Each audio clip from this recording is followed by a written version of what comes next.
Hi everyone. I haven't really been doing many videos lately. I do a lot of journeys on a regular basis, but I haven't posted a video in a very long time.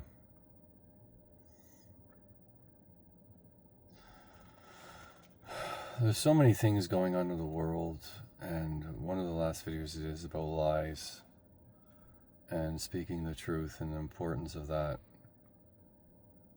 That hasn't really changed. It's louder and louder and louder and more important every day. There's so many things happening in the world that it's like, should I do a video on this? Should I do a video on that? It's like sometimes I just get wrapped up on my own life because there's so many things that are going on in my own life. And we need to all focus on that sometimes. And it's okay to focus on your life. It's important that you do. There's a lot of stuff happening with Charlie Kirk assassination and Iryna and her death that is also there, and her death really speaks to me. There's so many people that are praying for both.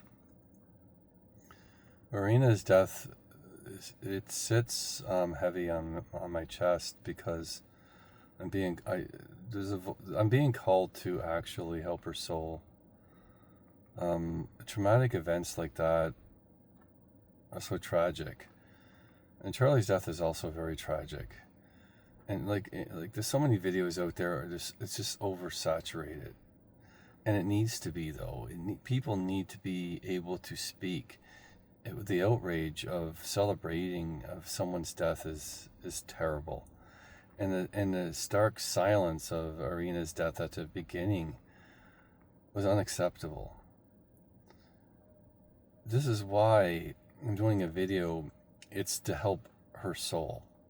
Help her soul move on, to let this world go, to not spend too much time attached to it.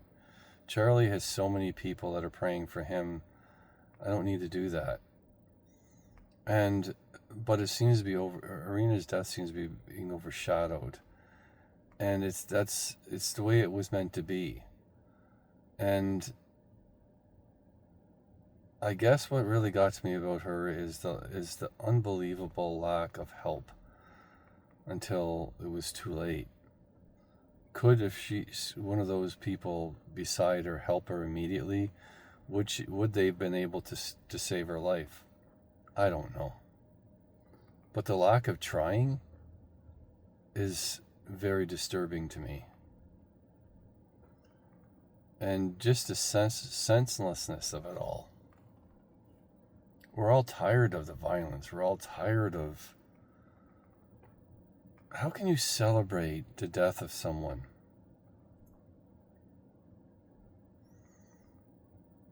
And we gotta stop politicalizing everything. We have to start coming together. A death of someone is tragic, no matter what. There are always going to have people that have different views. It's essential that we do.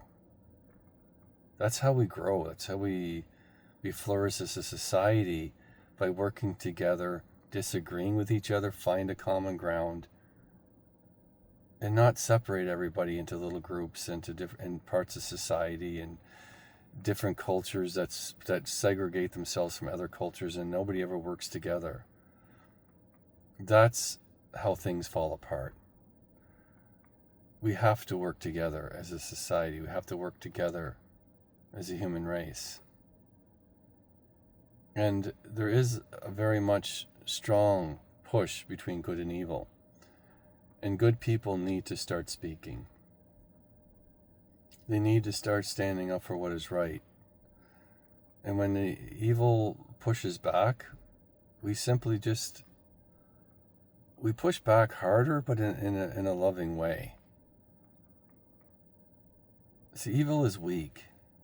It's scared. It's illusionary. Why strong people that have love within their hearts are not weak. You can kill 1,000 people, and 100,000 more will rise up. this is what we need to do. Enough is enough. It's crazy when something happens. There's so many people out there saying, oh, it's all fake, it's this or that. There's lies just start coming out the woodwork. The people that are spreading to lies are one of the biggest problems, because society doesn't know what to believe anymore. So we have to silence the liars. And you could say that one side says, well, all this or that are liars, they're liars, or liars, or liars. Well, somebody's lying. And it's becoming more obvious every day who that is.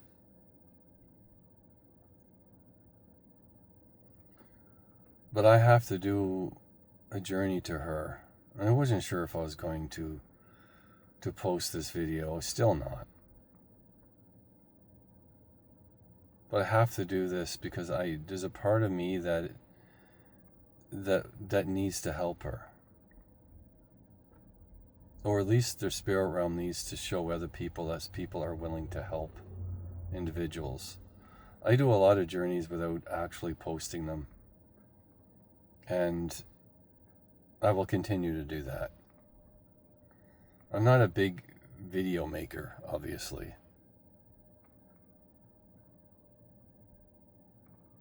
But I do really care about the human race, and I care about speaking the truth. I care about the truth. And there's people in my life that I don't have in my life anymore, that are constantly speaking untruths, constantly spreading lies. And enough of spreading lies. But people convince themselves that what they say is the truth, even if it's a lie. And that is very sad, because we all know what the truth is.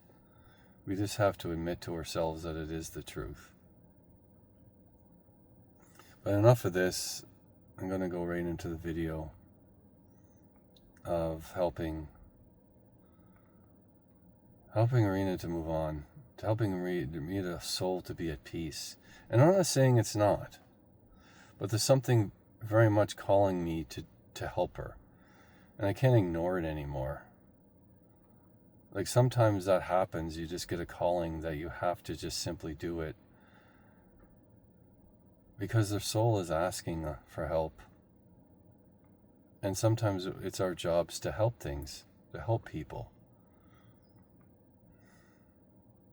And if we ignore that, then we ignore our calling. We ignore the purpose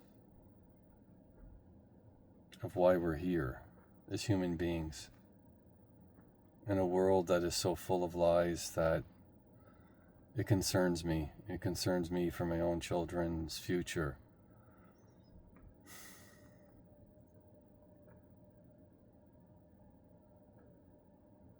See, I grew up in a time where these phones didn't really exist. Electronics never existed. It was a different world. I grew up at a time where people actually were working together. Not always. There was always problems, don't get me wrong. But those problems became worse and worse and worse and worse and worse.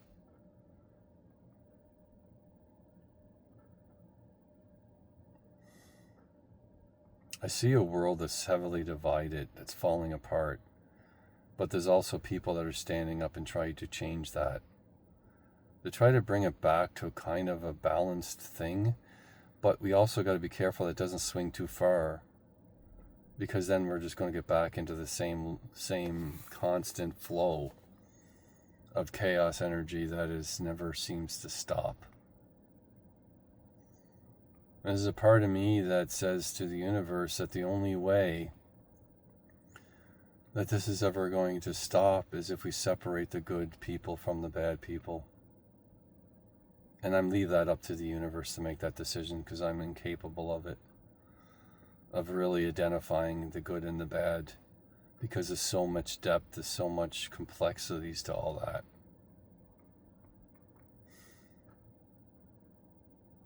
But the people that want to live a peaceful, happy life have been tortured and ridiculed all throughout time, all throughout the physical reality. And I just don't ever see an end to it, because they just seem to never learn. They seem to always fall into the shadows, and then bring those shadows into people's lives that simply want to live a peaceful life. God forbid that people want to live a peaceful life. The people that fall in the shadows are cowards. They're weak. No matter how many people they kill and torture, they are always going to be weak. Always. They don't understand what strength is. All we can do is hope that someday they do. Nasa Yenorum, Nasa Kaite.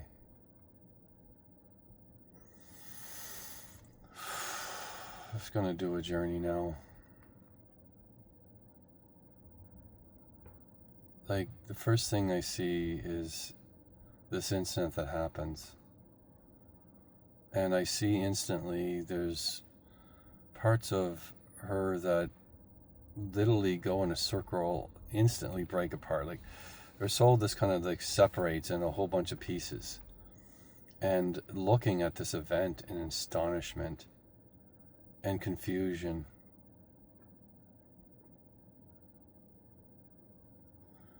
And looks around. Her soul actually looks around at the people in the room, in the train. And this look, and it's like, why aren't you helping me?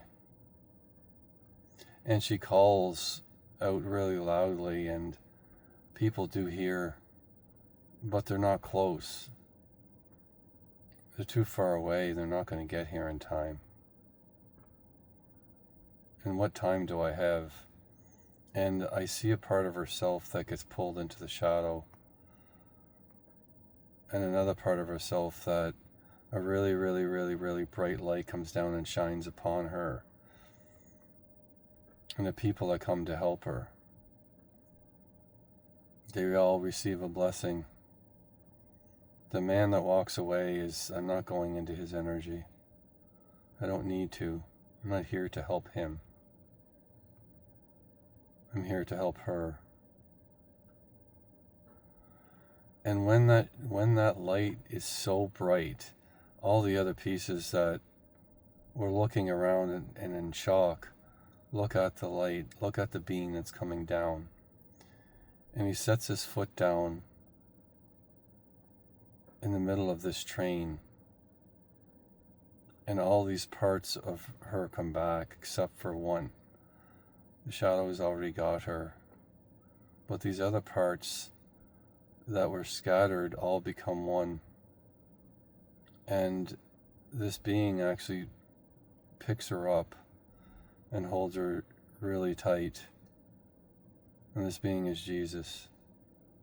And it doesn't matter what people's beliefs are, this is what is coming to me. And he holds her very close to his heart. And he looks up at heaven, and there's a fracture that appears where she part of her soul went into darkness. And Jesus asked me to go into the darkness. He could do it himself, but he's asking me to do it. And I gladly oblige, and I go into the darkness where she went. And this place is desolate. It's like all the trees are broken. The ground is charred, and this being has a hold of her that's pulling her farther and farther and farther away, and she's screaming. And Jesus is with me. God is with me. The archangels are with me. And sometimes I ask people to do things, and we should gladly oblige. It is how things work, he says. And I'm walking towards her as she's pulled away, and I put a wall, and this being hits the wall, and he scowls at me, and in a way that her soul, this demon, this thing, this is my property. This is what I get for this from another person doing this to her. This is my food. This is my source. This is my reward. And this is how sick and twisted beings become. I walk up to this being and I simply look into its soul, the deepest parts of itself, and it's a whole universe inside of here. This being is old. It's been around for a very long time, and it's fragmented itself in so many ways, and you're trying to find a light within a universe of fragmented chaos. And I'm looking around at every fragment simultaneously, and there's one small, tiny speck of light in this universe of chaos. I go to that light. I see the light. I feel the light. And I go to it. And I go to that light, and there's a little tiny speck. It's a size not much bigger than like a millimeter in size. And I touch that spark of light, and I go into it. And there's a little boy that is chasing. He's chasing, like, he looks to be about 2 years old, and he's kind of, it's younger than that. It's only about like 14 months, because as he runs, he's wobbling, like almost to the point of falling over, but somehow manages to stop himself. And he sees a butterfly and a flower, and he's trying to get the butterfly, and he's laughing happily.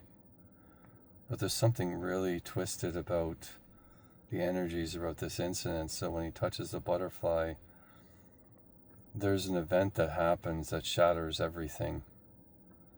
And it doesn't really show it, but there's an event that happens, and the laughter stops, and the shadows go into him. Because as he turns around, there's a man that is doing horrific things to his mother. And she dies, and the man grabs him and drags him by his leg, screaming. As he actually is pulled through the blood of his mother. And he's screaming and screaming and screaming, and he is thrown into a life of torture, chaos, lust, murder, rape, and he's beaten constantly because all his light is beaten down, all his love is beaten down to the point where there's nothing left. And he murders, and he's taught to murder, and he becomes a shadow himself. And the light becomes smaller and smaller and smaller within inside himself.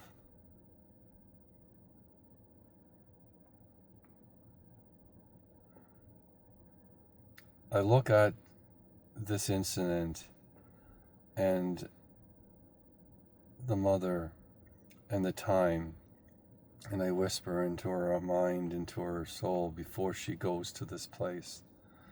And I show her everything that's about to transpire. And I whisper that into her ear, and she looks horrified. And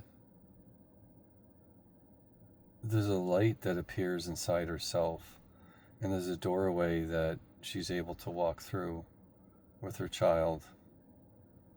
And this takes her somewhere else.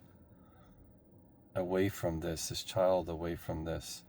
And this being stops instantly, and it seems like he remembers something. And his chest, he lets go of the girl, his prize, and he just doesn't care about that anymore. And he's looking very intensely at a doorway that opens up, and this woman walks down the stairs, and it's his mother.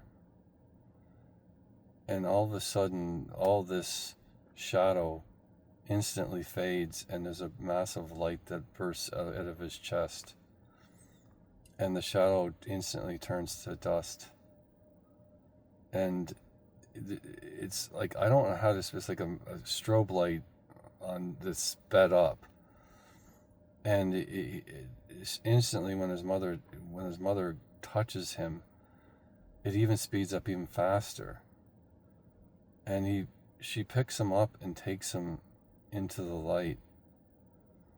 And I walk over and I pick up the girl and I walk out of this place, and when I do, the doorway closes and I give this version to Jesus, and he takes this version of her, the broken version. He takes a piece of his heart and places it in her heart, and she instantly starts to cry, and he disappears with both versions.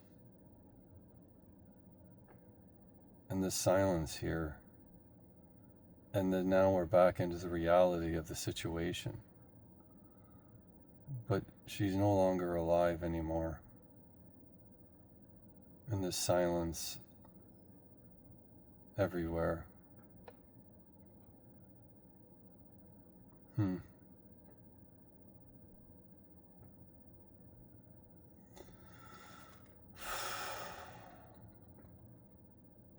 know that's not a very long journey, but it was all I had to do. And now the rest is up to Jesus, up to God, up to the universe, up to herself. Which she's at peace now, all parts of herself.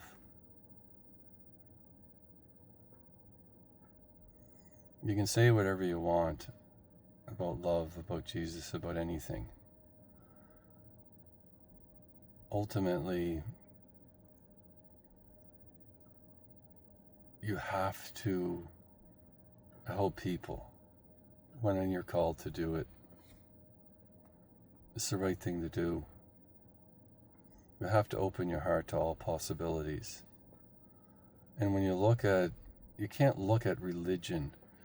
You simply go by the energies of the beings that are you wanting you to help them. And if they're full of love, then it is the right thing to do.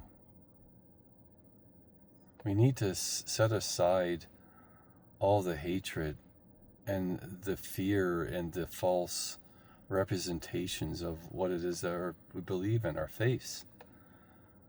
They're not meant to be at war with each other. They're meant to be at peace. And the energy of Jesus is absolutely amazing. It is the most loving energy that I've ever come across. And I know I'm not exaggerating when I say that. It is pure forgiveness and love.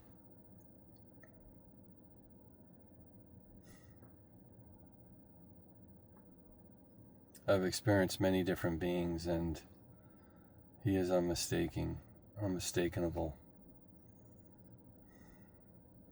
It's like the Virgin Mary.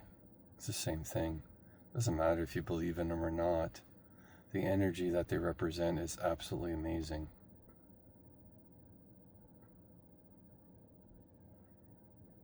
We should not be afraid to embrace loving, beautiful energies inside ourselves.